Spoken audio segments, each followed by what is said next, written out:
The wind howled through the old mansion, sending eerie whispers down its desolate hallways. Shadows danced on the walls, casting elongated forms that seemed to move of their own accord. The air was thick with a sense of unease, as if the very walls themselves held memories of a tragic past. Lena had inherited the mansion from her late husband, Victor. Their marriage had been one of opulence and power, but it was plagued by whispers of infidelity and betrayal.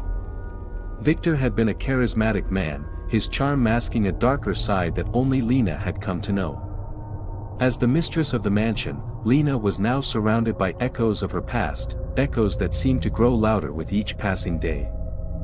On the anniversary of Victor's death, Lena sat alone in the dimly lit study, a glass of wine in her trembling hand.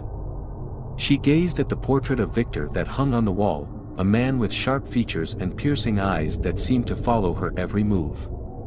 She had loved him once, but that love had turned to resentment as the truth of his affairs came to light.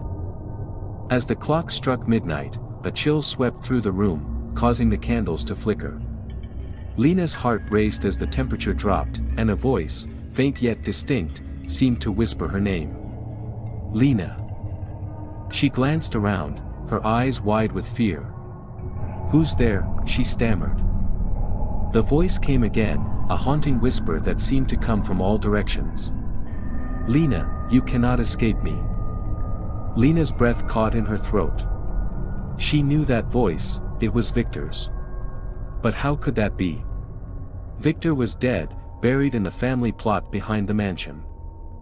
The room grew colder still, and Lena watched in horror as a figure materialized before her eyes. It was Victor, but he was different, his form was translucent, his features contorted with anger and sorrow. "Victor?"